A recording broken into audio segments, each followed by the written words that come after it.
Welcome to our YouTube channel wave audio book FM. Episode 111। Dhairya धानी के साथ washroom में करीब 2 से 3 घंटों तक बिजी था और इन 2-3 घंटों में शावर लगातार चालू था। एक पल के लिए भी नहीं रुका इस बीच शावर। करीब 3 घंटों बाद धानी वॉशरूम से एक व्हाइट कलर का बाथरोब पहन बाहर आती है। उसके गाल अभी शर्म से पूरे लाल थे। गले, कॉलरबोन, क्लीवेज हर जगह लव बाइट्स के निशान बने हुए थे जिनसे धानी को फिलहाल दर्द भी हो रहा था और इसी वजह से उसका मुंह भी अभी हल्का बना हुआ था। वो धैर्य से खुद को बहुत मुश्किल से छुड़ा के वॉशरूम से बाहर आई थी और वही धैर्य चेहरे पे तिरछी स्माइल लिए वॉशरूम के दरवाजे से टीक के धानी को क्लोजेट की ओर भागते हुए देख रहा था। उसका मन ये सोच के ही खुश था कि वो आने वाले कुछ दिन बिना किसी प्रॉब्लम और टेंशन के धानी के साथ बिताएगा और उसे दिन रात ऐसे ही परेशान करेगा। धैर्य अपने ख्यालों में गुम था और धानी क्लोजेट में जाके रेडी हो रूम से बाहर भी भाग जाती है। धैर्य भले ही धानी को ऐसे परेशान करता था पर धानी को फिर भी धैर्य का साथ बहुत ज्यादा अच्छा लगता था, या फिर यूं कहे धानी को अब धैर्य से परेशान होने में मजा आने लगा था। धैर्य का ध्यान डोर के लॉक होने से टूटता है। वो अभी इतना ज्यादा खोया हुआ था अपने ख्यालों में कि कब धानी रेडी हो बाहर चली गई खुद उसे भी नहीं पता चला। धैर्य को जब इस बात का एहसास हुआ तो उसने अपने ही सर पे मारा और गीले बालों को हाथ से झाड़ते हुए क्लोजेट की तरफ चला गया। गार्डन। धानी अभी पैलेस के ही गार्डन एरिया में एक झूले पे बैठी थी और रंग बिरंगे फूलों को देखते हुए झूल रही थी और अपने रुपट्टे को हवा में लहरा रही थी। वो अभी खुद में खोए हुए झूल ही रही थी कि अचानक उसका झूला रुक जाता है। झूले के ऐसे अचानक रुकने पे धानी हैरानी के साथ अपनी नजर उठा के ऊपर की ओर देखती है तो उसे धैर्य दिखता है। धैर्य झूले की चैन को थामे खड़ा हो धानी को देखे जा रहा था। धानी धैर्य को दोपहर के टाइम पे देख हैरान हुई और बोली, धैर्य आप ऑफिस नहीं गए आज? धैर्य धानी के पास झूले पे बैठते हुए, ऑफिस में मेरे एम्प्लॉयज है वो सारे काम को संभाल लेंगे, अभी मुझे बस अपनी बीवी के साथ रोमांस करना है बोल के धैर्य धानी को अपनी लेप पे बिठा लेता है और हल्का हल्का झूला झूलने लगता है। बारिश के मौसम में हल्की हल्की सर्द हवाएं चल रही थी जिसमें से भीमी सी मिट्टी की महक आ रही थी, उस पर भी उस इंसान का साथ जिससे आप अपनी जान से भी ज्यादा प्यार करते हो। ये सच में जीते जी स्वर्ग जैसे सुख का मिलना होता है। अभी ऐसा ही सुख धैर्य और धानी को महसूस हो रहा था। धानी और धैर्य एक दूसरे की आंखों में बहुत प्यार से देख रहे थे और एक दूसरे में खोए हुए थे कि तभी धानी धैर्य से कुछ ऐसा कहती है जिससे धैर्य का मुंह बन जाता है। धानी धैर्य की आंखों में देखते हुए धीरे से, धैर्य दिव्या के एग्जाम खत्म हो चुके हैं और अब कुछ दिनों की छुट्टी उसे मिली है तो क्यों ना हम उसे भी अपने साथ ट्रिप पे लेके चले। धानी ने इतना ही कहा था कि धैर्य का तभी बुरा सा मुंह बन गया और वो उससे बोला, धानी पहली बात हम किसी ट्रिप पे नहीं हनीमून पे जा रहे हैं और दूसरी बात पति पत्नी के रोमांस के बीच तुम्हारी बहन क्या करेगी? वो भी वहां घूमेगी हमारे साथ, जहां आप और मैं जाएंगे घूमने वो भी साथ चलेगी और एंजॉय करेगी और फिर वैसे भी हम रोमांस तो रूम के अंदर करेंगे तो दिव्या आपको उस समय बिल्कुल भी डिस्टर्ब भी नहीं करेगी। और फिर अगर दिव्या हमारे साथ रहेगी तो मैं आपके साथ खुल के एंजॉय कर पाऊंगी बिना किसी टेंशन के। धानी धैर्य को अपने दिल की बात बताती है जिसे सुन धैर्य अपने दांत पिसते रह जाता है। धानी दिव्या को हनीमून पे साथ ले जाके उसका बना बनाया रोमांटिक प्लान बर्बाद करने पे तुली थी और धैर्य ये बिल्कुल भी बर्दाश्त नहीं कर सकता था, इसलिए उसने धानी से ज्यादा कुछ नहीं कहा और वहां से उठ के चला गया। और धानी धैर्य को जाते हुए हैरानी से देखते ही रह गई। वहीं दूसरी ओर रेहान अभी मीनाक्षी जी के रूम के बाहर खड़ा था। मीनाक्षी जी को जिस रूम में रखा गया था वो रूम पूरी तरह से कांच का था और इस कांच की स्पेशलिटी ये थी कि मीनाक्षी जी अंदर से बाहर खड़े लोगों को नहीं देख सकती थी पर बाहर खड़ा शख्स उन्हें अच्छे से देख सकता था। ये कमरा भले ही चारों तरफ से कांच की दीवारों से पैक था और मीनाक्षी जी को इस रूम से बाहर जाने की परमिशन भी नहीं थी, पर दिन भर में एक बार वो 2 नस के साथ कुछ समय के लिए घूम लेती थी और क्योंकि इस बंगले में धैर्य की बचपन की यादें थी इसलिए वो ज्यादातर टाइम इसी बंगले में रहती और पुरानी यादों में खोके खुद को खुश करती। धैर्य भले ही उस दिन के बाद से दोबारा मीनाक्षी जी से मिलने नहीं आया पर उसने रेहान को सख्त हिदायत दिया था मीनाक्षी जी पे नजर रखने के लिए। धैर्य मीनाक्षी जी से बात करने और उनकी बात सुनने से पहले उन्हें समझना चाहता था, जिसके पीछे का एक रीजन ये भी था कि उसने पिछले 20 साल से अपनी मां से बात करने या मिलने की कोशिश भी नहीं किया। उसके लिए तो मीनाक्षी जी एक चालबाज कैरेक्टरलेस औरत थी जो अपने पति और बच्चे के छोड़ किसी और के साथ भाग गई थी। मीनाक्षी जी ने जो भी उसके पिता धीरज के साथ किया उसके बाद तो धैर्य का उनसे विश्वास चाह के भी नहीं कर पा रहा था, पर क्योंकि धानी चाहती थी कि धैर्य अपनी मां मीनाक्षी जी से बात करे इसलिए उसने रेहान को उन्हें ऑब्जर्व करने के लिए कहा था। और रेहान अभी यही कर भी रहा था। रेहान ऑफिस के बाद डेली यहां आता और करीब 2 से 3 घंटों तक डेली ऐसे ही पत्थर की मूर्त की तरह खड़ा रहता और एक टक मीनाक्षी जी को देखता और उनकी छोटे से छोटे बिहेवियर को नोटिस करता। रेहान अभी भी यही कर रहा था कि तभी उसका फोन रिंग करने लगा। रेहान एक नज़र मीनाक्षी जी को देख अपना फोन निकाल उसमें फ्लैश होता नंबर देखता है तो उसमें धैर्य का ना देख उस जगह से बाहर निकल फोन पिक कर लेता है। धैर्य रेहान को बोसी अंदाज में, रेहान अभी के अभी मेरे पैलेस आओ। रेहान धैर्य की बात सुन हैरानी से, पर बॉस मैं तो यहाँ मिसेस मीनाक्षी पे नजर रख रहा हूँ, मैं कैसे आ सकता हूँ? धैर्य रूड टोन में, उस काम को सुरेश को बोल दो करने और तुम अभी के अभी मेरे पैलेस आओ। मुझे तुमसे बहुत इंपॉर्टेंट टास्क कंप्लीट करवाना है, कहके धैर्य ने फोन कट कर दिया बिना रेहान की एक भी बात सुने। और वहां रेहान हैरानी से फोन की तरफ देखे जा रहा था, पर फिर एक गहरी सांस ले धैर्य के ऑर्डर को पूरा करते हुए अपने असिस्टेंट सुरेश को मीनाक्षी जी के हर छोटी बड़ी मूवमेंट पे नजर रखने बोल वहां से अपनी स्पोर्ट कार में बैठ निकल जाता है। पैलेस, धैर्य के ऐसे गार्डन से चले जाने पे धानी हैरान होती है, इसलिए वो भी धैर्य का पीछा करते हुए लिविंग एरिया में पहुंच जाती है और धैर्य को गुस्से में टहलता देख सहम जाती है। वही उसका डर तब और ज्यादा बढ़ जाता है जब उसकी नजर गेट से अंदर आती दिव्या पे जाती है।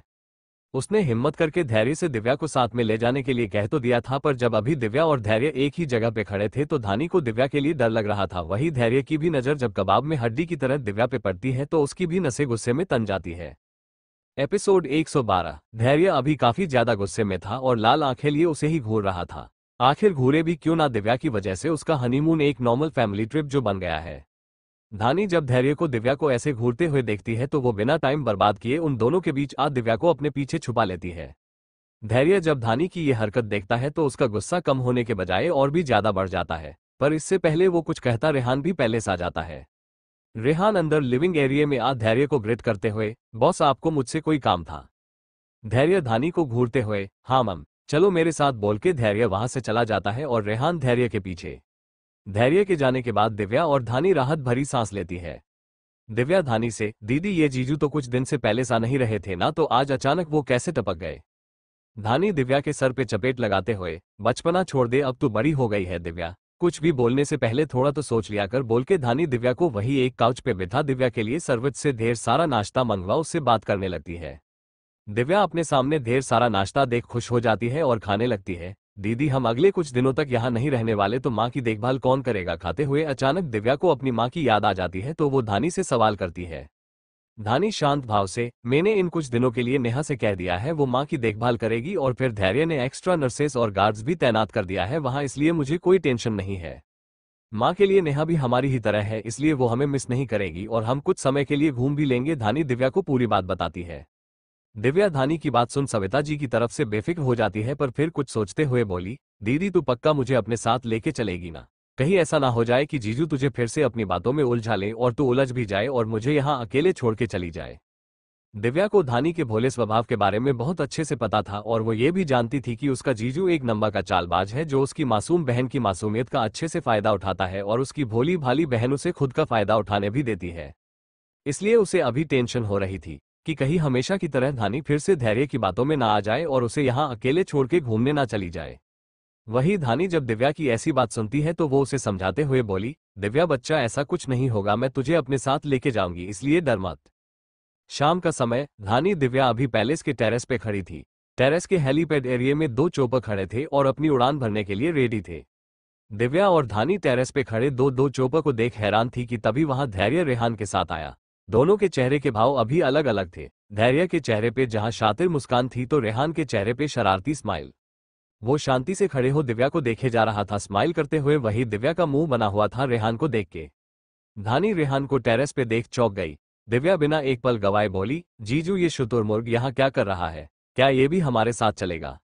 धैर्य दिव्या से रेहान के लिए शुतुरमुर्ग शब्द सुन हैरान हुआ, पर जब उसने रेहान के चेहरे के शरारती भाव को देखा तो शांत हो गया। दिव्या तो रेहान के लिए और भी कुछ बोलना चाहती थी धैर्य से, पर धानी ने उसके मुंह को अपने हाथ से बंद कर दी। वो अभी दिव्या की नादानियों की वजह से धैर्य के गुस्से को इन्विटेशन नहीं देना चाहती थी। धानी के इशारे को समझ दिव्या तो चुप हो जाती है और अपना मुंह बना लेती है और बुरी तरह से घूरने लगती है। धैर्य जब दिव्या को ऐसे मुंह बना के रेहान को ऐसे घूरते हुए देखता है तो वो बोला, दिव्या रेहान से इज्जत के साथ बर्ताव किया करो, वो मेरे लिए मेरे छोटे भाई की तरह है। धैर्य की बात सुन दिव्या और भी बुरी तरह अपना मुंह बना लेती है। धैर्य दिव्या के बनते बिगड़ते मुंह को देख एक गहरी सांस लेता है और धानी के पास चला जाता है। वही रेहान दिव्या के पास। धैर्य दिव्या से, तुम रेहान के साथ आ रही हो, आइलैंड पे तुम्हें जहां घूमना होगा वहां घूमना, पर रेहान के साथ वो तुम्हें प्रोटेक्ट करेगा। धानी और दिव्या दोनों ही धैर्य की बात सुन शॉक्ड हो जाते हैं। पर धैर्य, धानी ने इतना ही कहा था कि तभी धैर्य उसकी तरफ पलटा और उससे बोला, मैं तुम्हारे कहने पे दिव्या को साथ लेके जा रहा हूं धानी, इसलिए तुम्हें मेरी इतनी बात माननी होगी। तुम पूरे दिन में दिव्या से आधे घंटे के लिए एक बार मिल सकती हो, उससे ज्यादा नहीं, और बाकी के समय दिव्या रेहान के प्रोटेक्शन में रहेगी। रेहान दिव्या का पूरा ख्याल रखेगा। धानी धैर्य की इतनी बात सुन शांत हो जाती है, पर दिव्या गुस्से में बोली, पर जीजू मैं दीदी के साथ घूमने जाने वाली थी ना कि इस चिंपंजी के साथ। दिव्या रेहान को बुरी तरह घूरते हुए बोली, जिसपे धैर्य ने तो कुछ नहीं कहा, बस रेहान को आंखों से कुछ इशारा कर धानी के साथ एक चोपर में बैठ गया। धानी के जाते ही दिव्या भी उसके पीछे जाने लगी, पर रेहान ने उसकी कलाई को पकड़ लिया कस के। दिव्या को जैसे ही अपनी कलाई पे रेहान की मजबूत पकड़ का एहसास होता है, वैसे ही वो उसे बुरी तरह घूरते हुए बोली, रेहान मेरा हाथ छोड़ो, मुझे दीदी के पास जाना है। रेहान दिव्या की कलाई को और भी ज्यादा कस के पकड़ उसे अपने करीब खींचते हुए, ये चोपर सिर्फ 2 सीट वाली है, जिसमें तुम्हारी दीदी और जीजू के बैठने के बाद स्पेस नहीं बचा, और अब तुम इस चोपर में मेरे साथ चलोगी। रेहान दिव्या को दूसरे चोपर की ओर इशारा करते हुए बोला। दिव्या रेहान से खुद को छुड़ाने की कोशिश करते हुए, रेहान मुझे तुम्हारे साथ कहीं नहीं जाना, इसलिए छोड़ो मुझे। रेहान दिव्या को अपने कंधे पे उठाते हुए, ऐसे कैसे छोड़ दूं, बॉस का ऑर्डर है, उसे फॉलो करना तो पड़ेगा ही ना, कहके रेहान दिव्या को लेके चोपर में बैठ जाता है और कुछ देर में चोपर अपनी उड़ान भरना शुरू कर देता है। एपिसोड 113। चोपर अपनी उड़ान भर रहा था और रेहान दिव्या को अपने कंधे से उतार फोर्सफुली उसे सीट पे बिठा उसके सीट को लगा देता है और चोपर के दोनों गेट को अंदर से लॉक कर देता। चोपर अपनी उड़ान भरना शुरू कर देता है और दिव्या तेज आवाज में चिल्लाते हुए अपनी सीट बेल्ट को खोलने लगती है। चिंपंजी कही कि मेरा ये सीट बेल्ट खोलो, मुझे तुम्हारे साथ कहीं नहीं जाना है। बोलते हुए दिव्या ने अपना सीट बेल्ट खोल लिया और अपनी सीट से उठ बाहर जाने को हुई, पर जैसे ही उसने ऊंचाई देखी चोपर से जमीन तक की दंग रह गई, पर इससे पहले वो कुछ कहती चोपर के मुड़ने की वजह से वो रेहान की गोद में गिर गई। रेहान ने भी उसे अपनी बाहों में अच्छे से संभाल लिया और शरारती लहजे में उसे देखते हुए बोला, अगर तुम्हें मेरी गोद में ही बैठना था तो साफ साफ बोल देती है, मैं तुम्हें बिठा लेता, यूं नाटक करने की जरूरत नहीं थी। दिव्या रेहान की बात सुन उसे बुरी तरह से घूरते हुए बोली, तुम। बोल के वो चुप हो गई और उससे खुद को छुड़ा सीट पे बैठ गई, सीट बेल्ट लगा के और मुंह फुला बाहर की ओर देखने लगी। वही रेहान दिव्या को प्यार से मुस्कुराते हुए। आखिर रेहान खुश क्यों ना हो, उसे इस बार उसके बॉस ने उसका सबसे पसंदीदा काम जो दिया है, दिव्या के साथ घूमने का और उसे प्रोटेक्ट करके रखने का। ग्रेन। वही दूसरी तरफ धानी और धैर्य सीट पे शांति से बैठे थे। धानी तो धैर्य के कंधे पे सर रख शांति से उसके बाजू को पकड़ के बाहर का नजारा देख रही थी, वही धैर्य धानी को देखे जा रहा था मुस्कुराते हुए। धानी के चेहरे पे अभी एक शांत और सुकून भरे भाव थे जो धैर्य के दिल को सुकून पहुंचा रहे थे। दोपहर में धानी ने जब धैर्य से दिव्या को ले जाने के लिए कहा साथ में, तो धैर्य को काफी ज्यादा गुस्सा आया। वो धानी को गुस्से में जवाब देना चाहता था, पर दोनों इतने समय से प्रॉब्लम से भरी लाइफ स्पेंड कर रहे थे, इसलिए धैर्य अपने गुस्से को पी गया और गार्डन एरिया से चला गया और स्टडी रूम में आके शांत दिमाग कर इस प्रॉब्लम से कैसे बाहर निकलना है उसके बारे में सोचने लगा। और उसी समय उसे रेहान का ख्याल आया। रेहान का ख्याल आते ही उसके चेहरे पे एक शातिर मुस्कान आ गई और उसने तुरंत ही रेहान को कॉल कर उसे पैलेस बुला के सब कुछ समझा दिया। 1 घंटे बाद दोनों चोपर एक बहुत ही सुंदर से आइलैंड के हेलीपैड पे लैंड होता है। धानी और धैर्य तो चोपर के लैंड होते ही उतर जाते हैं चोपर से, पर दिव्या अब तक सो चुकी थी, इसलिए रेहान दिव्या को अपनी बाहों में लिए चोपर से बाहर आता है। धानी जब दिव्या को रेहान की बाहों में बेसुध देखती है तो भाग के उसके पास जाती है और उसके बाल को सहलाते हुए परेशानी वाले भाव से बोली, दिव्या बच्चा क्या हुआ तुझे। रेहान धानी को शांत कराते हुए, मैम आप फिक्र मत करिए, दिव्या सो रही है इसलिए मैंने उसे ऐसे अपनी बाहों में उठा लिया है। आप अपने हनीमून को बॉस के साथ अच्छे से एंजॉय करिए, मैं दिव्या को ख्याल इस ट्रिप पे बहुत अच्छे से रखूंगा, आप इसकी फिक्र मत करिए। रेहान धानी को दिव्या के लिए परेशान देख उसे समझाते हुए बोला। रेहान ने इतने प्यार से धानी से ये सब कहा कि धानी की फिक्र दिव्या को लेके सच में खत्म हो गई और उसके चेहरे पे एक सुकून भी मुस्कुराहट आ गई। रेहान दिव्या को लेके फार्म हाउस की तरफ चला गया और धानी मुस्कुराते हुए उन दोनों को जाते हुए देखने लगी। रेहान और दिव्या के जाने के बाद धैर्य धानी के पास आया और पीछे से उसने धानी को अपनी बाहों में भर लिया और उसके कान में धीरे से शरारती लहजे में बोला, तो मिसेस रायजादा आगे का क्या प्लान है। धैर्य ने जिस लहजे में धानी से ये सवाल किया उसे समझ धानी शर्मा गई और धैर्य से खुद को छोड़ा जाने लगी, पर धैर्य ने उसके हाथ को पकड़ उसे अपने करीब खींच लिया और उसके कान में कहा, ये हनीमून मैंने एक मकसद से प्लान किया है और जब तक मेरा वो मकसद पूरा नहीं हो जाएगा तब तक तुम्हें मैं खुश से दूर नहीं जाने दूंगा। धानी धैर्य की बात सुन उसे कंफ्यूजन से देखने लगी और बोली, कौन सा मकसद धैर्य। धैर्य धानी के कान में धीरे से, तुम्हें अपने बच्चे की मां बनाने का मकसद लेके यहां मैं आया हूं, बोल के धैर्य ने धानी के कान में एक बाइट कर लिया। धैर्य की बातें सुन धानी तो शर्म से पूरी तरह लाल हो ही चुकी थी, पर उसके ऐसे बाइट से उसके पूर्व बॉडी के रोंगटे खड़े हो गए। धानी खुद को संभाल पाती उससे पहले ही धैर्य ने धानी को अपनी बाहों में उठा लिया और फार्म हाउस की ओर बढ़ गया। धानी ने खुद को धैर्य से दूर करने की कोशिश बिल्कुल भी नहीं की, बस उसके कंधे पे सर रख खुद उसकी बाहों में ढीला छोड़ दी। आइलैंड चारों तरफ से समुद्र से घिरा हुआ था और उसके आसपास कई तरह के पेड़ थे और इन सब के बीचों बीच धैर्य का अपना फार्म हाउस। यहाँ वो तब आता जब उसे दुनिया जहाँ की परेशानियों से ब्रेक चाहिए होता था। अभी उसने कुछ ऐसा ही किया था। क्यारा की प्रॉब्लम, रोहन की प्रॉब्लम, बिजनेस के प्रॉब्लम और मीनाक्षी जी के प्रॉब्लम, हर तरह के प्रॉब्लम से ब्रेक ले वो फिलहाल यहाँ आया था धानी के साथ रिलैक्स करने और कुछ रोमांटिक पलों को जीने। धानी भी धैर्य के मानसिक हालत को बहुत अच्छे से समझती थी। वो देख रही थी कि धैर्य पिछले कुछ समय से काफी टेंशन में है। इस वजह से धैर्य ने जब उससे हनीमून पे चलने के लिए कहा तो धानी ने बिना ज्यादा नखरे किए हाँ कह दिया और अब दोनों यहाँ है। वहीं दूसरी तरफ रोहन जेल से बाहर आ चुका था अब तक और सीधे अपने बंगले अपने पिता राजेश के पास पहुंच गया। राजेश उस समय मीनाक्षी जी का फोटो लिए थे और नम आंखों से उन्हें देखते हुए मिस कर रहे थे। आखिर मिस करे भी क्यों ना। मीनाक्षी जी और राजेश की भले दोबारा शादी हुई थी और दोनों ने एक दूसरे के मिलन से कभी भी बच्चा भी नहीं किया था ताकि रोहन को उसके हिस्से का प्यार मिलता रहे।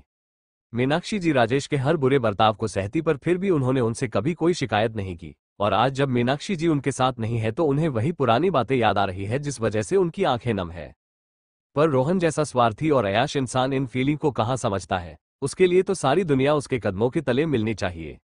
उसने किया भी वही था पर इन एक हफ्तों में उसे अपनी असली औकात पता चल गई थी जिस वजह से वो गुस्से में बौखलाया हुआ था और वो अभी काफी ज्यादा गुस्से में भी था। पर अब वो अपने बाप को इतना ज्यादा शांत देखता है तो गुस्से में तिलमिलाते हुए उनके पास आ मीनाक्षी जी के फोटो को उनसे छीन के दूर फेंकते हुए गुस्से में बोला, डैड आपको शर्म आनी चाहिए। आपका बेटा एक हफ्ते से वहां जेल में सड़ रहा है और आप यहाँ इस दो कौड़ी के औरत के लिए आंसू बहा रहे हैं। रोहन ने इतना ही कहा था कि अगले ही पल उसके गाल पे एक जोर का थप्पड़ पड़ता है जिससे उसका चेहरा एक तरफ हो जाता है। रोहन ने जो भी मीनाक्षी जी के लिए कहा और जैसा बर्ताव उसने उनकी फोटो के साथ किया उससे राजेश खुद को संभाल नहीं पाते और अगले ही पल वो रोहन के गाल पे जोर का थप्पड़ रसीद देते हैं अपनी पूरी ताकत लगा। ये थप्पड़ इतना जोरदार था कि इस थप्पड़ का की आवाज पूरे लिविंग एरिया में इको करने लगती है और रोहन के गाल पे राजेश के पांचों उंगलियों के निशान छप जाते हैं। एपिसोड 114। रोहन पहले से ही काफी ज्यादा गुस्से में था, उस पर भी उसके गुस्से को हवा देने के लिए राजेश ने उसके गाल पे एक थप्पड़ जड़ दिया था जिससे रोहन का गुस्से का लावा फूट पड़ा और उसने अपनी पूरी ताकत लगा के राजेश के गाल पे एक जोर का तमाचा जड़ दिया। रोहन का थप्पड़ इतना जोरदार था कि राजेश खुद को संभाल नहीं पाए और जमीन पे गिर गए। उनके होंठ के किनारे में एक कट का निशान लग गया जिससे खून निकलने लगा। वो हैरानी के साथ रोहन को देखने लगे पर रोहन ने उन्हें और भी ज्यादा हैरान तब कर दिया जब वो उनके पास अपने घुटने के बल बैठ उनके गले को जोर से दबाते हुए अपने दांत पिसते हुए बोला, तेरी हिम्मत कैसे हुई बुड्ढे मुझ पे हाथ उठाने की, वो भी उस औरत के लिए जो कि अपने पहले पति और बेटे को धोखा देके यहाँ तेरे पास आई थी और तुझे एक बच्चा भी नहीं दे पाए। तूने उस गिरी हुई औरत के लिए मुझ पर अपने सगे बेटे पे हाथ उठाया। बोलते हुए रोहन ने अपनी पकड़ राजेश के गले में और भी ज्यादा मजबूत कर लिया। रोहन ने अभी राजेश का गला इतनी ताकत से दबाया था कि राजेश को अभी सांस लेने में भी प्रॉब्लम हो रही थी और ये बात रोहन बहुत अच्छे से जानता था पर फिर भी उसने राजेश के गले पे अपनी पकड़ और भी ज्यादा मजबूत की और दांत पिसते हुए कहा, मैं वहां जेल में पिछले एक हफ्ते से सड़ रहा हूं और तू मुझे जेल से निकालने की कोशिश करने के बजाय यहाँ ऐशो आराम से जी रहा है। तुझ जैसा बाप होने से अच्छा है कि मेरा कोई बाप ही ना हो। कहते हुए रोहन ने अपनी पकड़ और भी ज्यादा मजबूत कर ली राजेश के गले पे। अब राजेश सांस ना ले पाने की वजह से बेहोश होने वाले थे पर उसी समय रोहन ने उनके गले को एक झटके के साथ छोड़ दिया और अपने जगह पे खड़ा हो गया और तेज आवाज के साथ चिल्लाया, गार्ड्स। रोहन की आवाज पूरे बंगले में इको करने लगी और अगले ही पल उसके सामने ढेर सारे गार्ड्स खड़े हो गए अपना सर झुका के। रोहन गुस्से में राजेश को घूरते हुए एक गार्ड से, मोहन इस बुड्ढे को लेके जाओ और इसे इसके ही कैदखाने में कैद कर दो और हाँ याद रहे इसे खाने के लिए दिन भर में सिर्फ एक ही बार खाना मिले और उसमें भी बासी रोटी और सूखा कच्चा कांदा। राजेश जो कि अभी तक सांस लेने के लिए भी स्ट्रगल कर रहे थे और जोर जोर से खांस रहे थे वो रोहन का ऐसा ऑर्डर सुन हैरान हो गए और डरी सहमी सी आवाज में बोले, रोहन बेटा मेरी बीमार पत्नी मुझसे दूर चली गई है, मुझे उसे ढूंढना है इसलिए मुझे कैद मत कर। तुझे चाहिए तो यहाँ से मुझे धक्के देके बाहर निकाल दे पर उस चार दीवारी में कैद मत कर बेटा, मैं तेरे हाथ जोड़ता हूँ। मुझे मीनाक्षी की ढूंढना है, पता नहीं वो अभी किस हालत में होगी, कुछ खाया भी होगा उसने या नहीं। कहते हुए राजेश रोहन के सामने गिड़गिड़ाने लगे पर रोहन ने उन्हें अपने पांव से दूर धक्का दे दिया और बेरुखी के साथ बोला, तू फिक्र मत कर बुड्ढे, तेरी बीवी को मैं ढूंढूंगा और तेरे ही साथ उस चार दीवारी में रखूंगा और तुम दोनों उसी चार दीवारी में अपनी रास लीला रचाते हुए अपनी अपनी मौत का इंतजार करना। बोल के वो एक गार्ड को गुस्से में घूरता है और वो गार्ड राजेश को वहां से लेके चला जाता है। राजेश के जाने के बाद रोहन एक दूसरे गार्ड की तरफ घूरते हुए बोला, मुझे धैर्य सिंह रायजादा की बीवी मेरे बिस्तर पे चाहिए, जाओ उसे उठा के लाओ। उस धानी के जरिए मैं उस धैर्य को उसके घुटने के बल बैठने पे मजबूर करूंगा। गार्ड रोहन का तेज गुस्सा देख डर तो रहा था पर फिर भी उसने हिम्मत करके कहा, पर बॉस धैर्य सिंह रायजादा अपनी वाइफ को कड़ी सिक्योरिटी में रखता है। मिसेस धानी की सिक्योरिटी इतनी टाइट रहती है कि उनके पास एक मच्छर भी नहीं जा सकता, ऐसे में कैसे हम उन तक पहुंचेंगे। रोहन गुस्से में तिलमिलाते हुए उस गार्ड की ओर देखते हुए, अगर सारी बात मैं ही तुम लोगों को बताऊंगा तो तुम लोग मुझसे पैसे किस चीज के लेते हो। मैं 2 दिन की मोहलत देता हूँ तुम लोगों को, किसी भी हाल में मुझे धानी मेरे बिस्तर पे चाहिए, अब निकलो यहाँ। रोहन गुस्से में गुर्राते हुए बोला। और रोहन का ऐसे गुर्राना उस गार्ड के पूरे शरीर में डर की एक लहर दौड़ा गई। वो तुरंत यस बॉस बोल के अपने साथियों के साथ वहां से निकल गया। अब रोहन के सामने उसका एक खास आदमी खड़ा था जिस पर रोहन काफी भरोसा करता था। रोहन उस आदमी को देखते हुए बोला, मुझे रेहान की कमजोरी का पता चाहिए जगदीश। कुछ भी करो, कैसे भी करो, मुझे उस रेहान की उस कमजोर कड़ी के बारे में पता करके बताओ। 24 घंटे दे रहा हूं मैं तुम्हें। रोहन का ऑर्डर सुन जगदीश भी वहां से चला गया। जगदीश के जाने के बाद रोहन आईने के पास खड़ा हो खुद से, मुझे जेल भेज के बहुत बड़ी गलती की तुमने रेहान। एक बार मुझे पता लग जाए उस कमजोर कड़ी का तो उसके जरिए मैं तुझे मौत से भी बदतर सजा दूंगा। रोहन गुस्से में खुद को घूरते हुए बोला। 1 हफ्ते तक जेल में रहने की वजह से रोहन काफी ज्यादा इरिटेट हो गया था। उसने पूरी लाइफ अपनी मनमानी की, अपने हिसाब से वो जिया था, कभी किसी ने उसे किसी भी चीज के लिए नहीं रोका टोका था। पर 1 हफ्ते जेल में बिताने के बाद उसे उसकी औकात के बारे में पता चल गया था, इस वजह से वो बौखलाया हुआ था। आइलैंड, धानी और धैर्य का कमरा। धैर्य धानी को अपनी बाहों में उठा के बेडरूम में लेके आता है और बेड पे लिटा उसके ऊपर झुकने लगता है, पर इससे पहले उसके होंठ धानी के होंठों को छुए। धानी उसके होंठों पे अपनी उंगली रखते हुए बोली, अभी मत करिए कुछ भी, अभी मैं थकी हुई हूँ और मुझे बहुत नींद आ रही है। धैर्य धानी की उंगलियों को अपने होंठों से हटा के, धानी तुम हमेशा एक ही बात के बारे में क्यों सोचती रहती हो? मैं भी काफी थका हुआ हूँ, इसलिए मैं बस सोने जा रहा था। धानी धैर्य की ये बात सुन चौंक जाती है और उसे अपना मुंह खोले देखने लगती है। धैर्य धानी को हैरान देख तिरछी मुस्कान कर उसके होंठों पे लाइट किस कर उसे अपनी बाहों में ले सो जाता है। कुछ ही देर में धानी भी थोड़ी थकी हुई थी, इस वजह से वो भी सो जाती है। रेहान और दिव्या का कमरा। दिव्या काफी देर पहले ही सो गई थी और काफी ज्यादा गहरी नींद में थी, इस वजह से वो पूरे रास्ते रेहान की बाहों में ही सिमटी रही जैसे कोई बिल्ली का बच्चा हो। रेहान ने भी उसे अपनी बाहों में चिपका के रखा था जैसे वो कोई अनमोल चीज हो। रेहान दिव्या को कमरे में लाया और बेड पे लिटा उसे एक कंबल से ओढ़ा, उसके माथे पे एक सॉफ्ट किस कर उसी रूम के सोफे पे दिव्या को देखते हुए कुछ ही देर में वो भी सो जाता है। दिव्या अगली सुबह अपने टाइम पे उठती है। वही रेहान अब भी सोफे पे एक पिलो को खुद से चिपका के सोया हुआ था गहरी नींद में, पर दिव्या अभी भी नींद में थी, इसलिए वो अलसाई नजरों से रूम में चारों तरफ देखती है और फिर वॉशरूम में चली जाती है। करीब 20 मिनट बाद रेहान की जब नींद खुलती है तो उसकी नजर सबसे पहले दिव्या पे पड़ती है, पर जब उसे दिव्या बेड पे नहीं दिखती तो वो घबरा जाता है।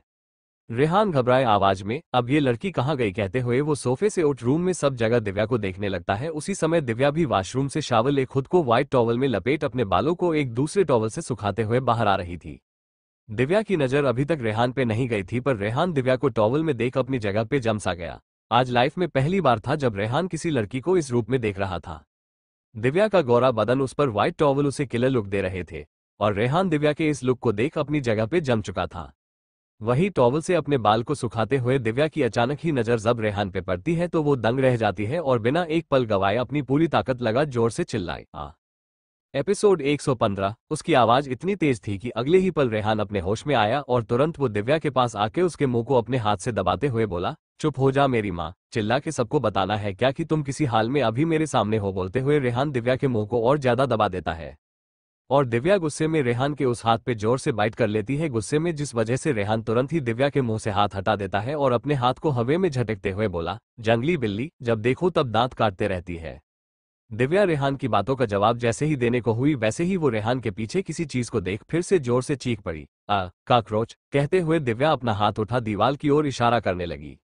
दिव्या का इशारों का पीछा करते हुए रेहान जब दीवार पे देखता है तो उसे वहां पे एक बहुत बड़ा काकरोच दिखता है, जिसे देख रेहान भी जोर से चिल्लाता है, काकरोच। कहते हुए वो दिव्या के पीछे जाके छुप जाता है। दिव्या जो कि थोड़ी देर पहले काकरोच को देख के डरी हुई थी, वो रेहान को एक काकरोच से डरता हुआ देख हैरान होती है और उसे अजीब तरीके से देखने लगती है और एक गहरी सांस ले रेहान से खुद को छुड़ा दीवार पे चल रहे काकरोच के पास जा बिना डरे उस काकरोच को पकड़ उसे बालकनी के बाहर फेंक देती है। काकरोच के फेंकने के बाद दिव्या मुड़ के रेहान की ओर देखती है तो पाती है रेहान अपने बाल में पीछे से हाथ फेरता हुआ यहाँ वहां देख रहा था। दिव्या रेहान के पास जाके अपनी कमर पे हाथ रखते हुए, तुम कैसे आदमी हो जो एक काकरोच से डर गया? रेहान डर की वजह से अपना सर नीचे कर लड़खड़ाती जुबान से, मैं डरता तो शेर से भी नहीं हूं, पर यह काकरोच था, बहुत ज्यादा खतरनाक होता है ये। बोल के रेहान अपना सर नीचे कर लेता है और चुप हो जाता है। दिव्या काकरोच के चक्कर में अभी ये भी भूल गई थी कि वो रेहान के सामने बिन कपड़ों के है, वही रेहान तो कब का सब कुछ भूल चुका था। दिव्या लापरवाही में रेहान को अवॉइड कर अपने बालों को सुखाने लगती है कि तभी उसका टॉवल उसकी बॉडी से गिर जाता है जमीन पे। टॉवल के गिरते ही दिव्या को याद आता है कि वो तो बिन टॉवल के थी और रेहान अभी कमरे में उसके साथ ये ख्याल जैसे ही उसके दिमाग में आता है, उसके अगले ही पल दिव्या अपनी नजर उठा रेहान को देखती है तो पाती है रेहान उसे ही आंख फाड़े देखे जा रहा था।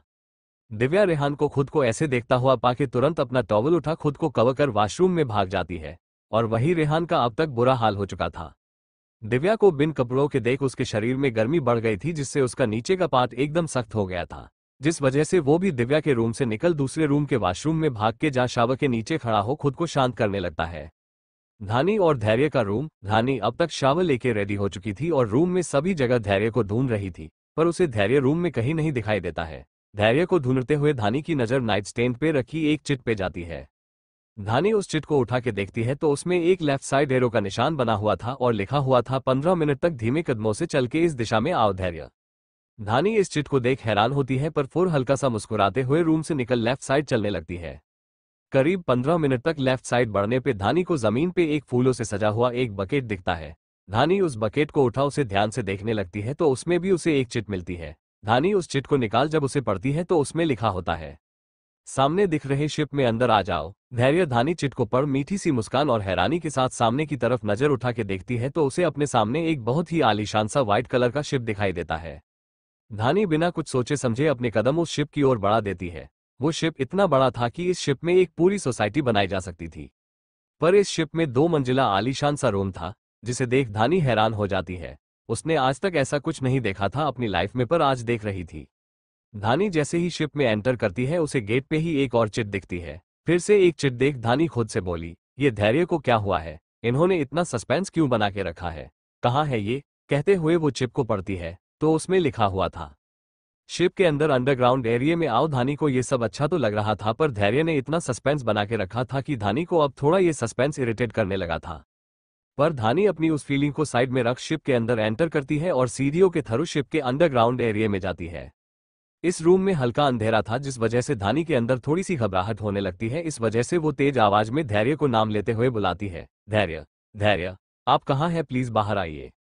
धानी का इतना ही कहना था कि तभी एक कोने के अंधेरे से धैर्य हल्की सी रोशनी के साथ धैर्य बाहर आता है। अभी धैर्य के चेहरे पे एक हल्की सी मुस्कुराहट थी और हाथ में केक जिसपे कैंडल जल रही थी। रेड वेलवेट केक था जिसपे धानी और धैर्य की शादी वाली फोटो लगी हुई थी और उसपे लिखा हुआ था, कांग्रेचुलेशन 6th मंथ एनिवर्सरी। धानी को ये केक देख के याद आता है कि उसकी शादी को 6 महीने कंप्लीट हो गया है। उसे तो याद ही नहीं था ये सब, पर धैर्य को याद था। धानी शॉकिंग एक्सप्रेशन के साथ धैर्य को देखती है तो पाती है धैर्य उसे अलग तरह से देख रहा था।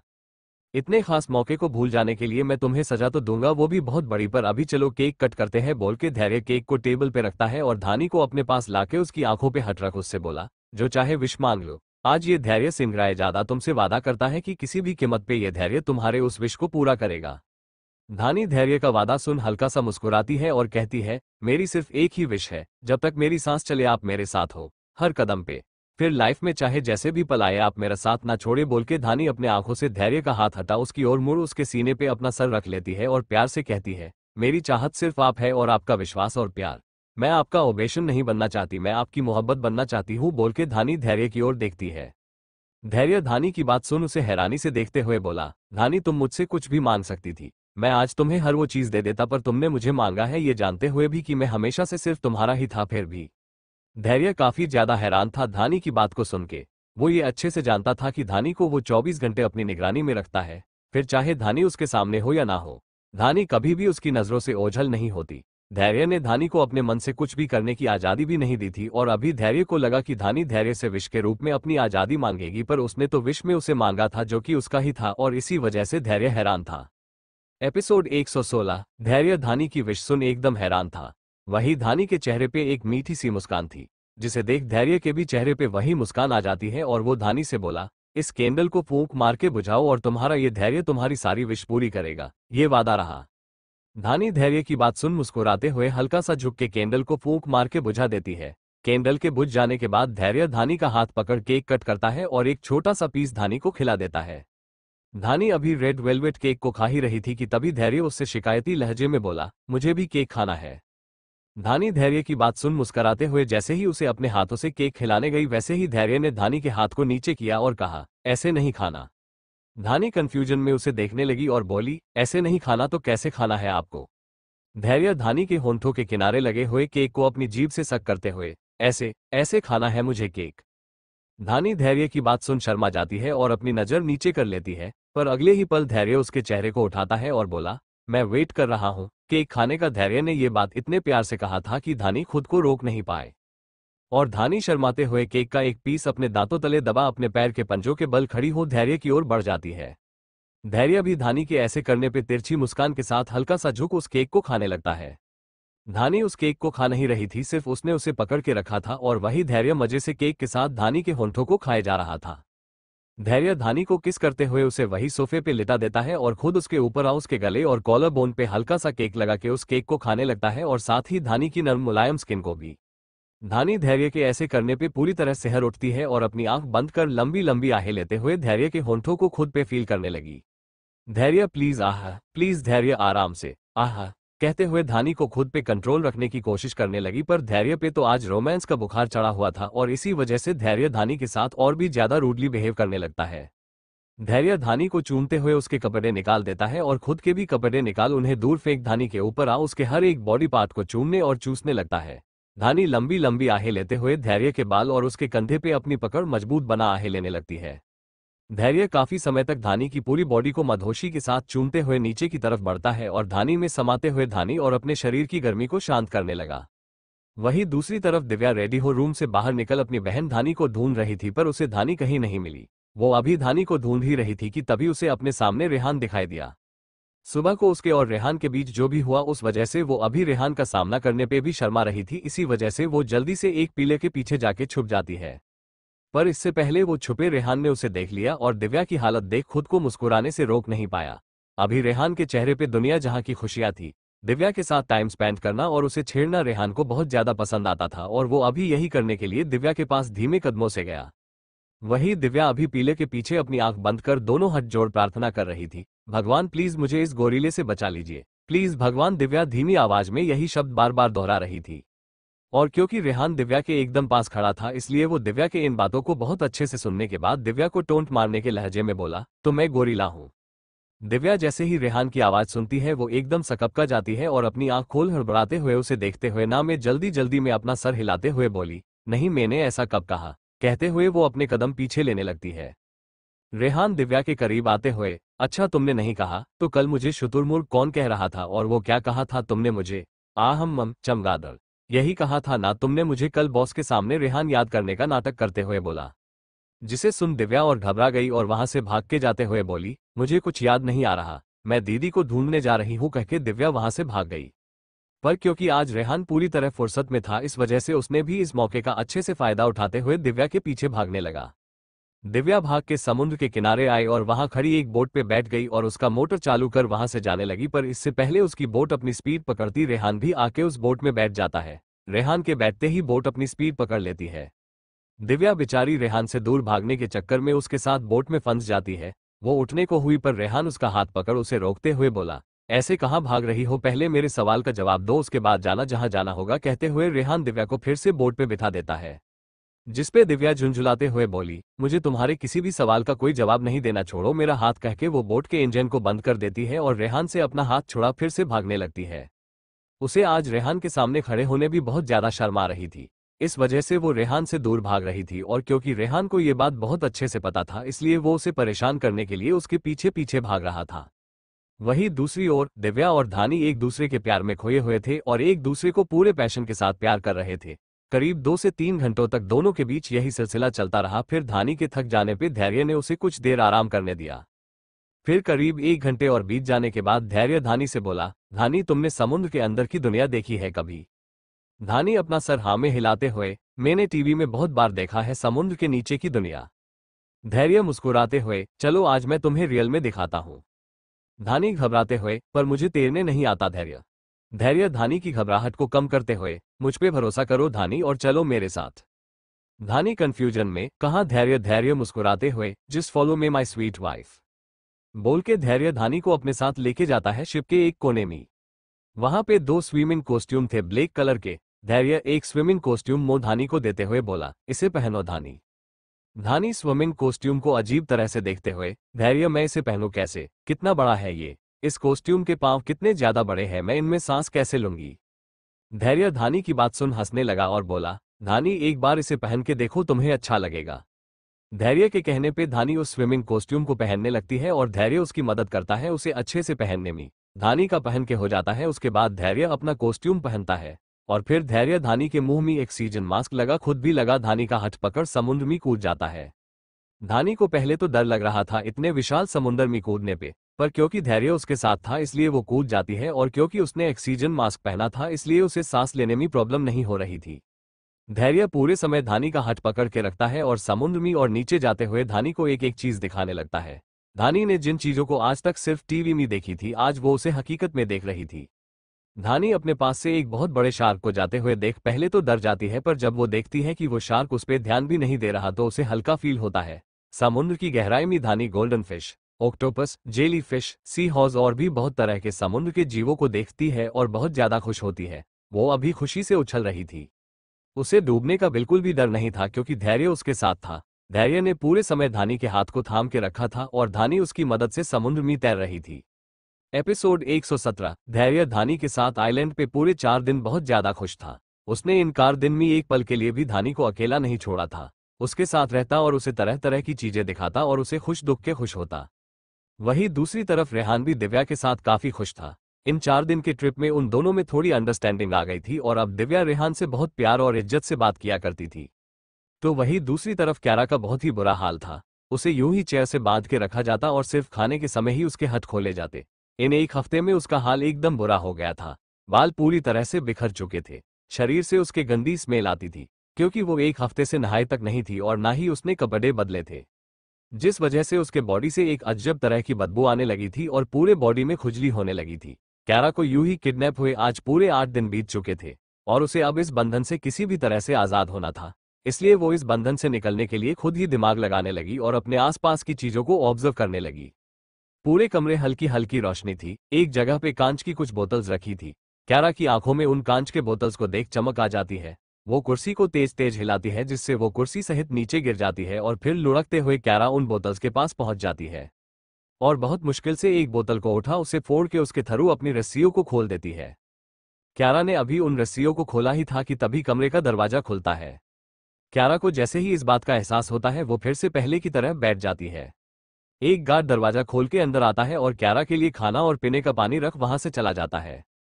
क्यारा उस गार्ड के जाने के बाद राहत भरी सांस लेती है और दांत पिसते हुए खुद से बोली, धैर्य सिंह रायजादा, तूने एक 2 कौड़ी की लड़की के लिए मेरा ये हाल किया ना। देख मैं अब कैसे उसी लड़की के थरू तुझे तड़पाती हूँ। बोल के क्यारा पहले खाने को खाती है और फिर कमरे में लगे एक खिड़की के कांच को तोड़ उसके थरू भाग जाती है। वहीं दूसरी ओर रोहन को भी ये पता चल चुका था कि दिव्या सिर्फ रेहान की ही नहीं धानी की भी कमजोरी है और धानी धैर्य की कमजोरी, और अब वो सही मौके का इंतजार कर रहा था। अभी रोहन बार काउंटर पे बैठा ड्रिंक किए जा रहा था और दिव्या की फोटो को देख के राक्षसों की तरह हंसे जा रहा था। रोहन दिव्या की फोटो देखते हुए, भाभी जी, अगर मुझे पता होता कि आपकी बहन आपकी ही तरह खूबसूरत है तो मैं अभी आपका जीजा बन गया होता। कोई बात नहीं भाभी जी, जो अब तक नहीं हुआ वो अब होगा। अब मैं बनूंगा आपका जीजा भाभी जी। बस एक बार मेरे हाथ में आपकी प्यारी बहना आ जाए। कहते हुए रोहन जोर जोर से राक्षसों की तरह हंसने लगा। आइलैंड। अभी धैर्य, धानी, दिव्या और रेहान सभी साथ में बैठ के अभी लंच कर रहे थे कि और काफी ज्यादा खुश थे धैर्य को छोड़ के, क्योंकि धानी दिव्या को अपने हाथों से सिर्फ खिला ही नहीं रही थी बल्कि उसके मुंह को नेपकिन से साफ भी कर रही थी और ये देख के धैर्य का दिमाग खराब हो रहा था। पर वो अभी चाह के भी कुछ नहीं कर सकता था। वो अभी खाने के टुकड़े ऐसे कर रहा था जैसे वो खाना ना हो, दिव्या का गला हो। सभी अभी लंच कर ही रहे थे कि तभी धैर्य का फोन रिंग होने लगा। धैर्य मोबाइल पे जब फ्लैश होता हुआ नंबर देखता है तो उसके चेहरे के भाव अचानक बदल जाते हैं। धैर्य सभी को एक्सक्यूज बोल सभी से थोड़ी दूरी पे जा फोन पिक कर बोला, यस डॉक्टर बोलिए, क्या रिजल्ट है। ये मीनाक्षी जी के डॉक्टर थे जिन्हें खास धैर्य ने मीनाक्षी जी का ट्रीटमेंट करने के लिए अमेरिका से बुलाया था और इन्हीं की निगरानी में मीनाक्षी जी पिछले 2 हफ्तों से थी। डॉक्टर सीरियस वे में, मिस्टर धैर्य, आपकी मां ब्रेन ट्यूमर के आखिरी स्टेज पे है। हमने उनके बॉडी पे इन 2 हफ्तों में हर तरह का ट्रीटमेंट ट्राई कर लिया पर उनकी बॉडी ट्रीटमेंट एक्सेप्ट ही नहीं कर रही। ऐसा लग रहा है जैसे आपकी मां खुद जीना नहीं चाहती, इसलिए मैं ये कहूंगा कि आप एक बार अपनी मां से मिल ले। धैर्य डॉक्टर की बात सुन हल्का सा लड़खड़ा जाता है पर वो साइड में रखे चेयर का सहारा ले डॉक्टर से नॉर्मल वे में बोला, कितना समय है उनके पास डॉक्टर।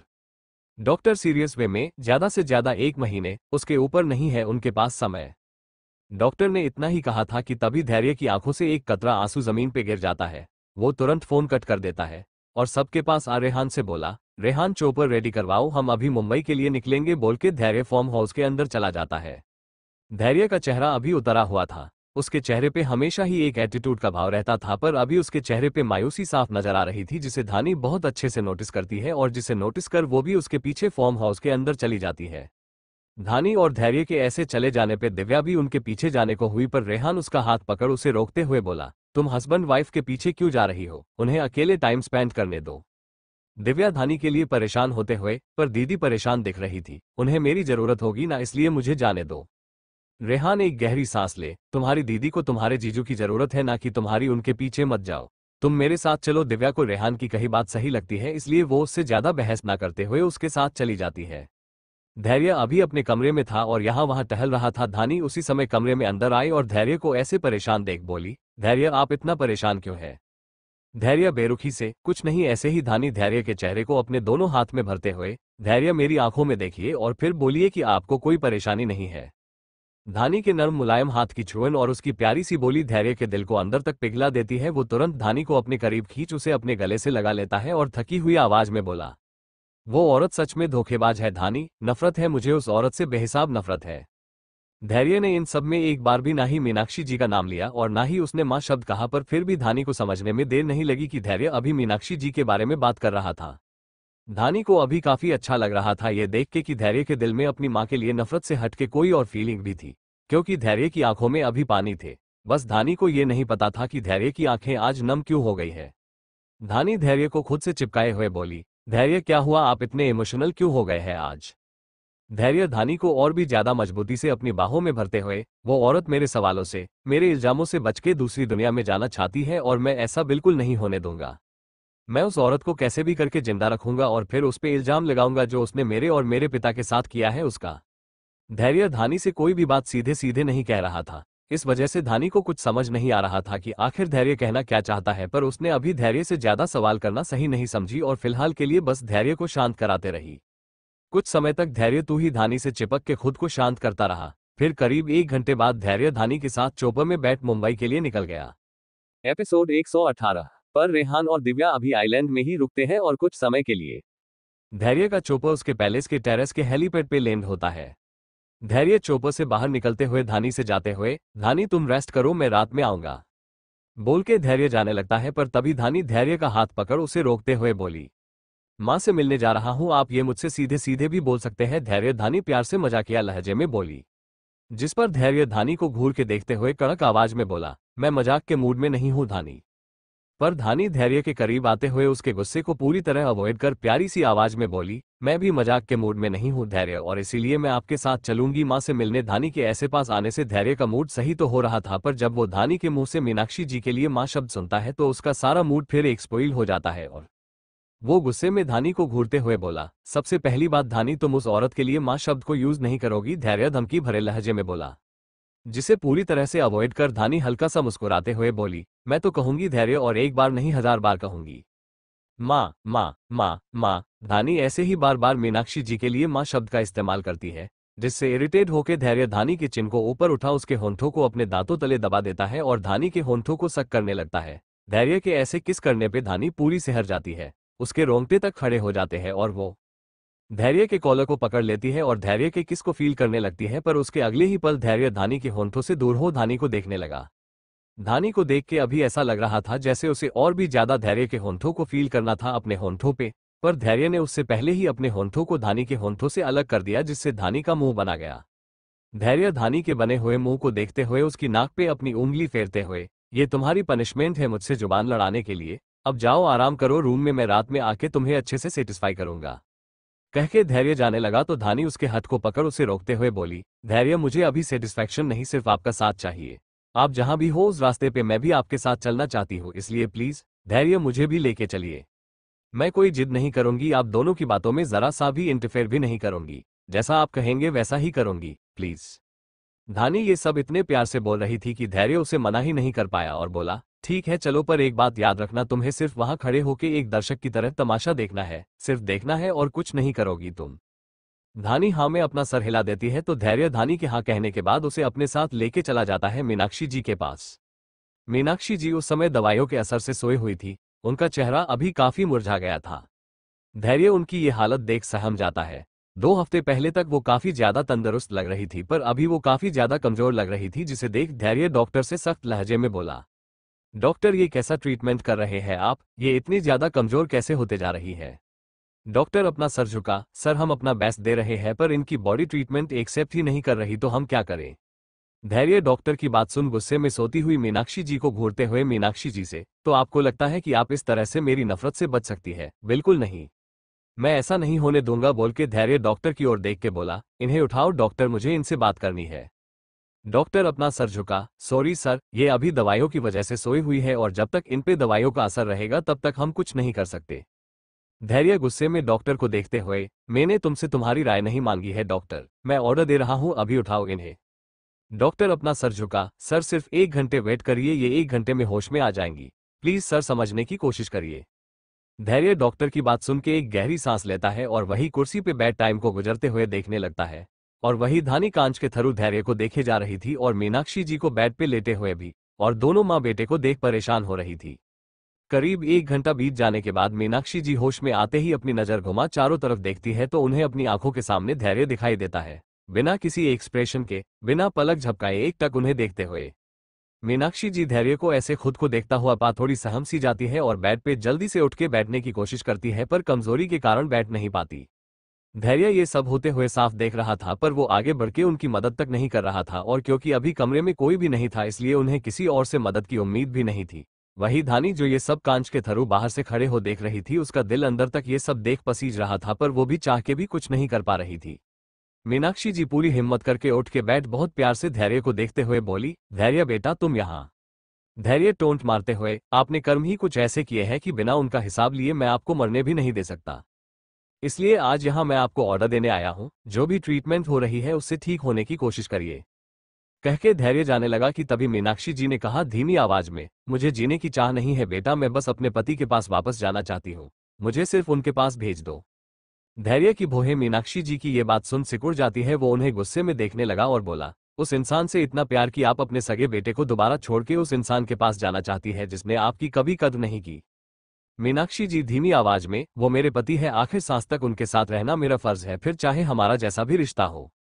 धैर्य फीकी मुस्कान के साथ, मेरे डेड भी तो आपके पति थे, फिर उनसे क्यों आपने रिश्ता तोड़ दिया, क्यों उनके साथ आपने बेवफाई की, क्या आप इतना बताने की तकलीफ करेंगी, धैर्य ने उनसे रिक्वेस्ट करते हुए कहा। जिस पर मीनाक्षी जी ने सर को नीचे कर लिया और कहा, तुम्हारे पिता भले ही मेरे पति थे पर मैंने उनसे कभी प्यार नहीं किया था, उनका और मेरा रिश्ता सिर्फ जबरदस्ती का था, उस जबरदस्ती के रिश्ते से आजाद होने का मौका मुझे मिला तो मैं आजाद हो गई। मतलब क्या है आपका इन सब से, धैर्य ने ना समझी में पूछा। उसके आंख से आज आंसू लगातार गिरे जा रहे थे, जिन्हें साफ करने की उसकी हिम्मत तक नहीं हो रही थी। और क्योंकि धैर्य की पीठ धानी की तरफ थी और ये पूरा कमरा साउंड प्रूफ, इसलिए अंदर क्या हो रहा इसका अंदाजा तक अभी इस समय नहीं था। वो तो बस मीनाक्षी जी को ही देखे जा रही थी और उनके आंख से आंसू को निकलते हुए बेबसी से देखे जा रही थी। और वही मीनाक्षी जी धैर्य के इस सवाल पे उससे 20 साल पुरानी बात शेयर करते हुए बोली, तुम्हारे डैड ने मुझे किडनैप किया था और मुझे ब्लैकमेल करके अपने पास रखा था, वो बहुत पावरफुल इंसान थे, इस वजह से मैं और मेरी फैमिली चाह के भी कुछ नहीं कर पाए और धीरज ने मुझसे जबरदस्ती शादी कर ली और उसी जबरदस्ती का नतीजा तुम थे। मेरा उस रिश्ते में दम घुटता था, ऐसे में राजेश मेरी लाइफ में उम्मीद की एक किरण बन के आए और मुझे उनसे प्यार हो गया। राजेश ने मुझसे वादा किया था कि वो मुझे धीरज से आज़ाद करा देंगे और राजेश ने वही किया। मैं धीरज के कैद से आज़ाद हो गई और फिर मैंने राजेश से शादी कर ली। धैर्य अभी अंदर तक टूट रहा था मीनाक्षी जी की ऐसी बातें सुनकर, जिसका नतीजा उसकी आंखों में साफ देखा जा सकता था। वो नम आंखों से मीनाक्षी जी को देखते हुए, डैड से आपने कभी प्यार नहीं किया, पर क्या आपको मुझसे भी कभी प्यार नहीं हुआ था, जो आपने इन 20 साल में मेरी एक बार भी खबर नहीं ली और ना ही मुझसे मिलने की कोशिश की आपने? किस गलती की सजा मुझे दिया आपने, क्या आप ये भी बताएंगी? धैर्य नम आंखों से मीनाक्षी जी को टोंट मारते हुए बोला। मीनाक्षी जी किसी मुलजिम की तरह अपना सर नीचे कर, तुमसे प्यार तो था, पर जब भी मैं तुम्हें देखती तो मुझे धीरज की जबरदस्ती याद आती, वो रातें याद आती जब धीरज मुझसे जानवरों की तरह बर्ताव करते, इसलिए मैंने धीरज के साथ तुम्हें भी छोड़ दिया। इन सब में मीनाक्षी जी ने अपना सर एक बार भी है उठाई थी, उनके आंख से आंसू लगातार गिरे जा रहे थे, पर फिर भी उन्होंने आज सारा सच धैर्य को बता दिया हिम्मत करके। वही धैर्य जिसे अब तक ये लगता था कि वो भी दूसरों की तरह ही अपने माता पिता के प्यार की निशानी है, उसके तो पांव के नीचे से जैसे जमीन ही खिसक गई जब उसने ये सुना कि वो प्यार की निशानी नहीं जबरदस्ती की निशानी है, अपने पिता के जबरदस्ती की निशानी। धैर्य की सख्त आंखें, जिनसे आज तक कभी एक कतरा आंसू का भी नहीं निकला, उसे आज ये सुन के इतना बड़ा झटका लगा कि उसकी आंखें झरने की तरह बहने लगी। पर उसने बहुत जल्द अपने आंसू को साफ किया और कमरे से बाहर निकलते हुए कहा, आपको आपका पति बहुत जल्द मिल जाएगा, पर एक शर्त पे। मीनाक्षी जी कंफ्यूजन में, कैसी शर्त? धैर्य सख्त आवाज में, डॉक्टर्स आपका जैसा भी इलाज कर रहे हैं आपको वो एक्सेप्ट करना होगा और जीने की कोशिश करनी होगी, अगर ऐसा हुआ तो मैं आपको आपके पति के पास भेज दूंगा, कहके धैर्य रूम से बाहर निकल गया और धानी का हाथ पकड़ जाने लगा तो धानी उसे रोकते हुए बोली, धैर्य माँ ने क्या कहा? एपिसोड 119, और आपने उन्हें यहाँ क्यों कैद करके रखा है? धैर्य धानी का हाथ पकड़ उसे खींच के अपने साथ लेके जाते हुए, यहाँ से बस चलो, एक भी सवाल मत करो, कहके धैर्य धानी को वहां से लेके चला जाता है। और क्योंकि धानी ने धैर्य से वादा किया था इसलिए वो कोई जिद भी नहीं करती और शांति से उसके साथ चली जाती है। वहां मीनाक्षी जी आंखों में नमी लिए हुए धैर्य को बस जाते हुए देखते रह जाती है और धीमी आवाज में बोली, मुझे माफ कर दो बेटा, जो मैंने तुमसे इतनी कड़वी बात कही। पर क्या करूं मैं तुमसे ये नहीं बता सकती कि तुम मेरे लिए ऊपर वाले का दिया सबसे अनमोल तोहफा हो, जिसे मैं हमेशा अपने कलेजे से लगा के रखना चाहती थी, पर मजबूरियों की वजह से तुमसे कभी मिल नहीं पाई और ना ही तुम्हें अपने आंचल की छांव में महफूज कर पाए। ये बात मीनाक्षी जी जाते हुए धैर्य को और भी दूर जाते हुए देख के धीरे से बोली, जिसे धैर्य तो क्या उन्होंने भी बहुत मुश्किल से सुना। यहाँ धैर्य के लाइफ में तूफान आया था तो वहाँ आइलैंड पे दिव्या रेहान के साथ घूम रही थी। क्योंकि दिव्या की छुट्टियां चल रही थी इसलिए धैर्य ने रेहान से सख्त लहजे में कहा था कि वो दिव्या को यहाँ तब तक घुमाए जब तक वो यहाँ घूमना चाहे। और क्योंकि धैर्य का ऑर्डर था और उसे भी दिव्या के साथ इसी बहाने टाइम स्पेंड करने का मौका मिला था, इसी वजह से उसने धैर्य की बातों को कुछ ज्यादा ही सीरियसली ले लिया और अभी दोनों एक क्लब में थे। रेहान ने जहां एक फॉर्मल शर्ट और ब्लू जीन्स पहना था तो वही दिव्या ने अभी एक स्कर्ट पहनी थी, बाल खुले थे और हाई हील उसने पहन रखा था और दोनों अभी क्लब में आके एंजॉय कर रहे थे। दिव्या क्लब में आके एक कॉकटेल उठा उसे एक ही कश में पूरा पी जाती है और पीने के बाद डांस फ्लो पे जाके डांस करने लगती है। रेहान धैर्य के साथ रहते रहते उसी की ही तरह कड़क स्वभाव का आदमी बन गया था, इसी वजह से वो अभी एक जगह पे खड़ा हो हार्ड ड्रिंक को एंजॉय करते हुए दिव्या को दूर से बस देखे जा रहा था। वही दिव्या सब कुछ भूल के डांस फ्लो पे बस डांस किए जा रही थी। उसका यूं खुल के डांस करना काफी मर्दों को उसकी ओर अट्रैक्ट कर रहा था, इसी वजह से सभी उसकी ओर प्यार से देखे जा रहे थे। रेहान की नज़र दिव्या से हटके जब बाकी लोगों पे जाती है तो उसे अंदर से जलसी फील होने लगती है, जिस वजह से वो अपने ड्रिंक के ग्लास को रख अपने कदम दिव्या की ओर बढ़ा देता है। उसी समय एक और लड़का दिव्या की ओर बढ़ता है उसके साथ डांस करने के लिए, पर इससे पहले वो दिव्या के पास भी आता रेहान उसे दूर धक्का दे दिव्या की कमर को पकड़ उसे अपने करीब खींच लेता है। क्योंकि रेहान ने अभी नशा किया था इसलिए वो अभी अपनी फीलिंग को बिना छुपाए दिव्या के साथ बिहेव कर रहा था। और क्योंकि रेहान अभी अजीब सा बिहेव कर रहा था इसलिए दिव्या शौक थी और हैरानी के साथ उसे देखे जा रही थी। दिव्या हैरान हो, ये क्या क्या कर रहे हो तुम, छोड़ो मुझे। रेहान जलसी में आग बबूला होते हुए, क्यों छोड़ दूं तुम्हें, तुम क्या चाहती हो कि लोग तुम्हें सिंगल समझे और तुम उन लोगों को अपनी खूबसूरती के जाल में फंसा सको? मैं ऐसा नहीं होने दूंगा, कभी नहीं। तुम सिर्फ मेरी हो, सिर्फ और सिर्फ मेरी, कहके रेहान दिव्या की तरफ झुका, पर इससे पहले वो दिव्या के होंठों को चूमता दिव्या अपने होंठों को अपनी छोटी सी हथेलियों से कवर कर लेती है और नाक दबाते हुए बोली, रेहान तुम्हारे मुंह से बदबू आ रही है, तुमने नशा किया है, दूर रहो मुझसे, कहके वो रेहान को खुद से दूर करने लगी। पर दिव्या का यूं रेहान को खुद से दूर करना उसे और गुस्सा दिलाने लगा। उसने गुस्से में एक हाथ से जोर से दिव्या की कलाई को जकड़ा और उसके हाथ को हटा दूसरे हाथ से उसे अपने करीब कर उसके होंठों पे अपने होंठ रख उसे किस करने लगा। दिव्या रेहान के ऐसे किस करने से एकदम हैरान ही रह गई और एक जगह पे जम सी गई, पर क्योंकि अभी रेहान काफी ज्यादा जेलस फील कर रहा था और दिव्या उसे किस बेग भी नहीं कर रही थी, इसीलिए उसने गुस्से में दिव्या के होंठों पे किस करने के साथ साथ बाइट करना भी शुरू कर दिया।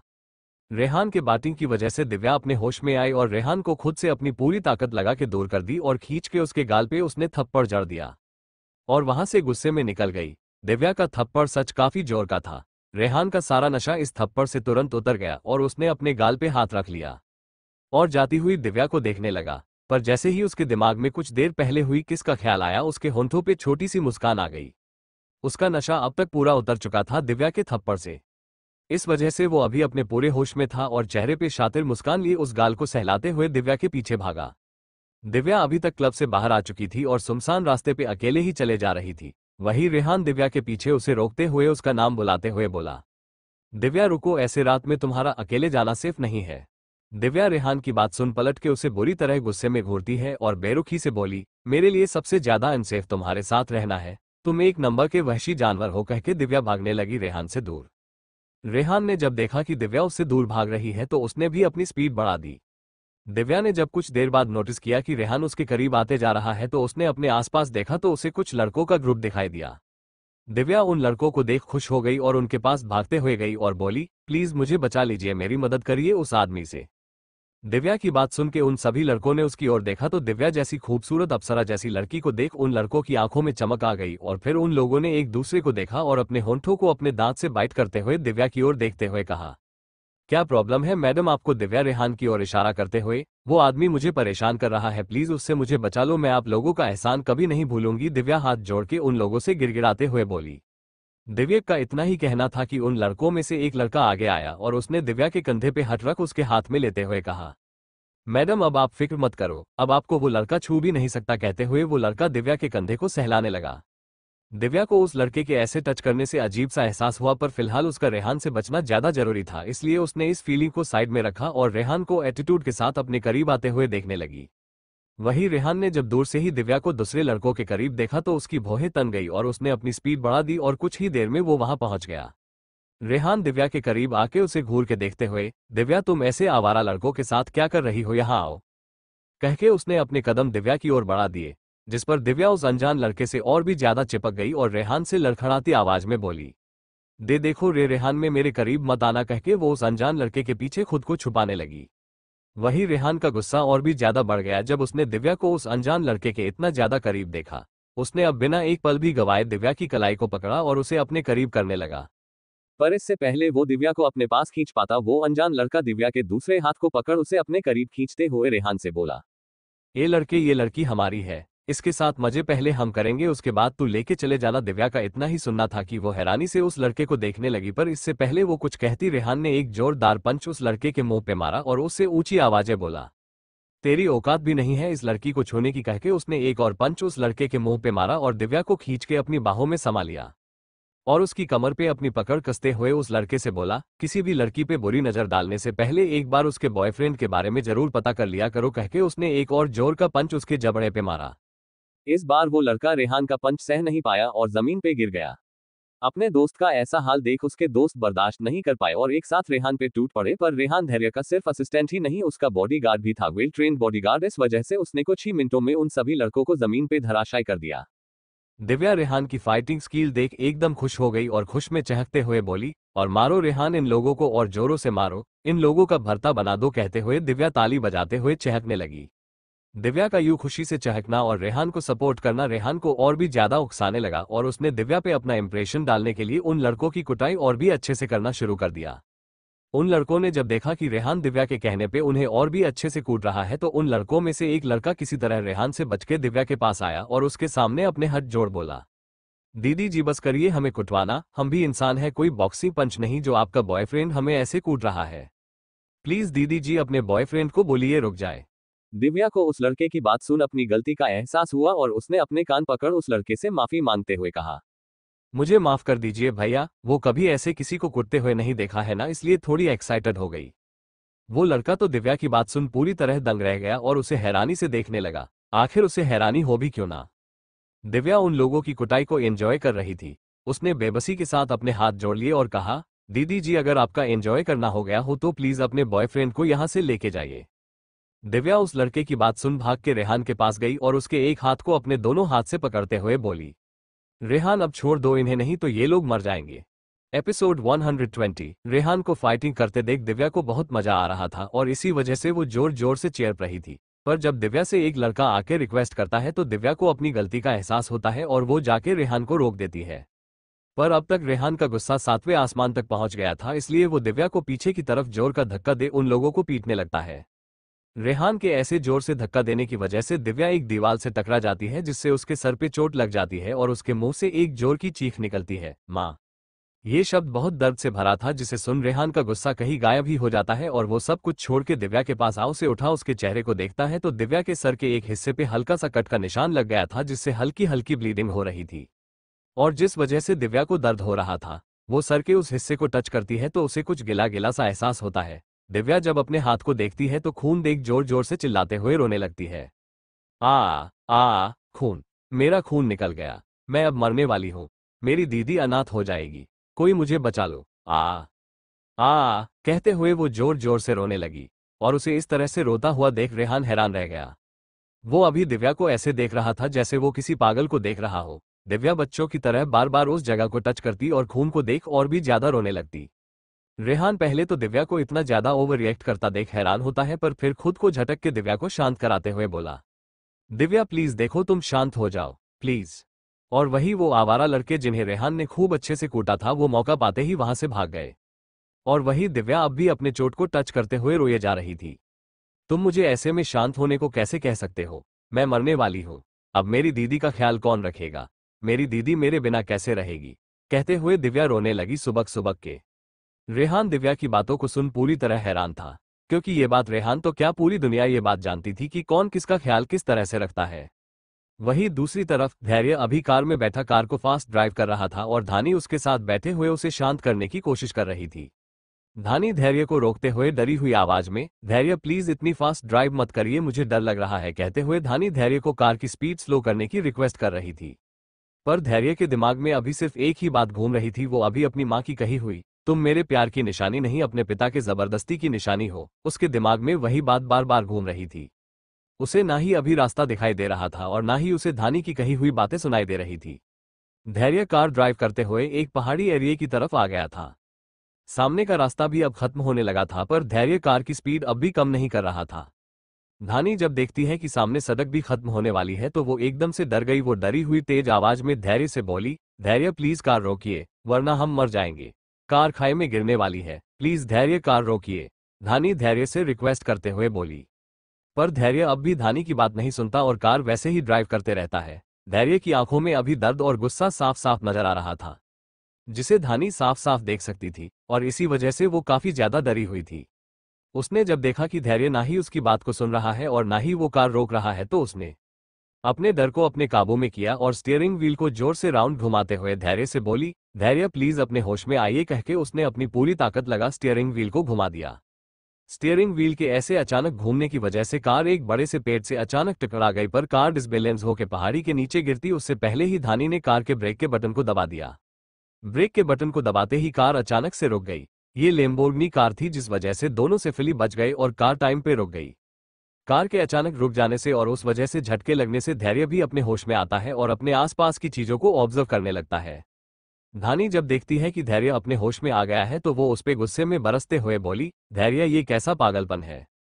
आप अपनी जान को ऐसे खतरे में कैसे डाल सकते हैं? आप इस बात को कैसे भूल सकते हैं कि आपके साथ अब मेरी लाइफ भी जुड़ी है? कहके धानी कार के डोर को खोल बाहर निकल गई और वहां से गुस्से में जाने लगी।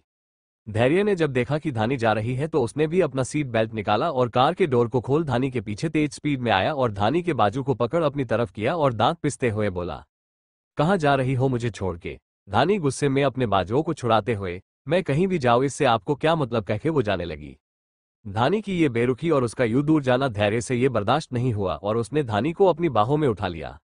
ऐसे कैसे चली जाओगी तुम मुझे छोड़ के, कहके वो धानी को लेके कार की तरफ जाने लगा। धानी धैर्य से खुद को छुड़ाने की कोशिश करते हुए, धैर्य ये क्या कर रहे हैं, प्लीज छोड़िए मुझे। कभी नहीं छोड़ूंगा मैं तुम्हें, एक पल के लिए भी नहीं, कहके उसने धानी को कार में जबरदस्ती बिठा दिया और खुद भी कार में बैठ कार के डोर को अंदर से लॉक कर लिया। धानी धैर्य का ऐसा बिहेवियर देख एकदम हैरान रह गई और बोली, धैर्य आपको हुआ क्या है? माँ ने ऐसा क्या कहा आपसे जो आप ऐसा बिहेव कर रहे हैं? धैर्य धानी के बाजू को कस के पकड़ते हुए, उस औरत को अगर अगली बार तुमने माँ कहा तो मैं ये भूल जाऊंगा कि तुम मेरी वाइफ हो। धैर्य ने धानी को डरा देने वाले लहजे में धमकी देते हैं कहा, जिसे सुन धानी एकदम सुन्न पड़ गई और धैर्य को हैरानी से देखने लगी। धैर्य अपनी बात कहके कार को रिवर्स लेता है और पैलेस की ओर कार ड्राइव करना शुरू कर देता है। कुछ देर में दोनों पैलेस पहुंच जाते हैं। धैर्य कार से निकल धानी का हाथ पकड़ उसे लगभग खींचते हुए अपने साथ पैलेस में लेके जाता है।